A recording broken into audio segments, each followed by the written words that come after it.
Mobile phone it's like A weapon. നമ്മൾ ഏതൊരു weapon ഉപയോഗിച്ചാലും അതിന് ചില പ്രോട്ടോകോൾസ് ഉണ്ട്.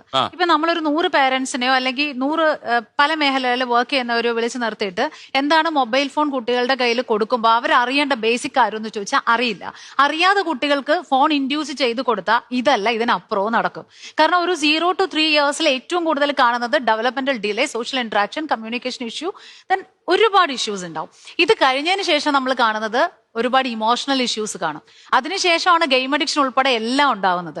ഇതെല്ലാം ഉണ്ടായിട്ട് പ്രശ്നമായി എന്ന് പറയുന്നതിനേക്കാളും എത്ര സമയം നമുക്കിത് ഉപയോഗിക്കാൻ പറ്റും, എങ്ങനെ കുട്ടികളെ ലിമിറ്റ് ചെയ്യാൻ പറ്റും ഒരു പബ്ലിക് സിസ്റ്റത്തിനകത്ത്. കാര്യം നമ്മൾ മൊബൈലിലൊക്കെ കൊടുക്കുന്ന ലാപ്ടോപ്പ് കൊടുത്ത് പേഴ്സണലൈസ് ചെയ്യുന്നതിന് മുമ്പ് ഒരു സിസ്റ്റം എന്തുകൊണ്ട് നമ്മൾ ഒരു എല്ലാവരും കാണത്തക്ക ഒരു സ്ഥലത്ത് ഇൻഡ്യൂസ് ചെയ്യുന്നില്ല, ഇത് എവിടെ ഉപയോഗിക്കാം എന്നുള്ളതിൽ നിയമങ്ങൾ വെക്കുന്നില്ല, പേരൻസ് എന്തുകൊണ്ട് ഇത് മോഡൽ ചെയ്യുന്നില്ല, ഇങ്ങനെയുള്ള കാര്യങ്ങളെല്ലാം അതെ parents should be aware about that sir. കാരണം പേരൻസ് ഓവർ യൂസ് ചെയ്യാണ്. ഇപ്പൊ നമ്മൾ എല്ലാവരും പറയുന്ന ഒരു കാര്യമാണ് ടൈം ലിമിറ്റ് ചെയ്യണം.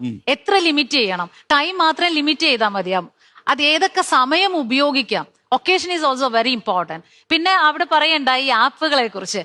ഈ ആപ്പുകളെ കുറിച്ച് പേരൻസിന് യാതൊരു വെളിവും ഇല്ല എന്നുള്ളതാണ് റിയാലിറ്റി. അപ്പൊ ഏത് ആപ്പ് കൊള്ളാം, ഏത് ആപ്പ് കൊള്ളില്ല, ഏത് ആപ്പിലാണ് സ്ട്രേഞ്ചേഴ്സുമായിട്ട് കമ്മ്യൂണിക്കേറ്റ് ചെയ്യാൻ പറ്റും. വിദ്യാഭ്യാസം ഇല്ലാത്ത മാതാപിതാക്കൾ ഇതിനായിട്ട് ഒരു കമ്പ്യൂട്ടർ. അപ്പൊ ഇത് ശരിക്കും പറഞ്ഞാൽ വിദ്യാഭ്യാസത്തിന്റെ അല്ല, പേരൻസ് ഈ മൊബൈൽ എന്ന വസ്തു എങ്ങനെ ഉപയോഗിക്കണമെന്ന് ആദ്യം പഠിക്കുക.